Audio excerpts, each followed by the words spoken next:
Hello बच्चों, let's see the question. Consider the following statement and pick up the correct statement. यानी हमें ये following statement देखना है और इनमें से हमें चूज करना है कि इनमें से करेक्ट हमारे स्टेटमेंट कौन से हैं। तो हम देख सकते हैं जो हमारी ये चारों स्टेटमेंट है वो किस पे बेस्ड है हमारे, वो बेस्ड है हमारे SN1 रिएक्शन पे। तो हमारा SN1 देख लेते हैं SN1 रिएक्शन होता क्या है। SN1 रिएक्शन में जो हमारा लीविंग ग्रुप होता है वो हमारा अपने आप निकल जाता है। हमारा लिविंग ग्रुप अपने आप कैसे निकलता है? वो निकलता है हमारा प्रोटेक पोलर प्रोटिक सॉल्वेंट के प्रेजेंस में।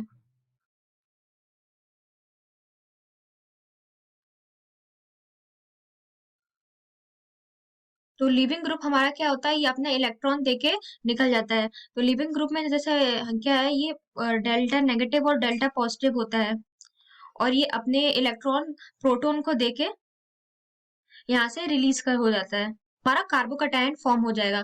तो SN1 ग्रुप में जो मेन हमारा बनता है वो होता है कार्बोकटायन हमारा जो फॉर्म होता है in the presence of polar protic solvent. और जो कार्बोकटायन की स्टेबिलिटी है वो हमारा यहाँ रेट को डिटरमाइन करता है। जितना स्टेबल हमारा कार्बोकटायन होगा उतना ही फास्ट हमारा रेट होगा। कार्बोकटायन का रेट देख लेते हैं। सबसे पहले जैसे यहाँ से Br निकलेगा और यहाँ कार्बोकटायन बनेगा, फिर यहाँ से Br निकलेगा और यहाँ कार्बोकटायन बनेगा। यहाँ पे कौन सा ज्यादा स्टेबल है हम देख लेते हैं। जैसे ये Mu माइनस है तो ये क्या, ये प्लस M से हमारा इलेक्ट्रॉन देगा और माइनस I से हमारा इलेक्ट्रॉन खींचे। इस केस में क्या है, इस केस में हमारा प्लस M ज्यादा इफेक्टिव है क्योंकि इस केस में हमारा रेजोनेंस के लिए हमारे दो दो इलेक्ट्रॉन प्रेजेंट है। ओवरऑल क्या होगा, ये ओवरऑल इलेक्ट्रॉन दे रहा होगा और यहाँ पे जो CH2 है वो भी बेंजीन इसको इलेक्ट्रॉन दे रहा होगा। तो ओवरऑल जो कार्बोकटायन है उसकी हमारी क्या होगा, स्टेबिलिटी हमारी बढ़ जाएगी। अब हम सेकंड को देख लेते हैं।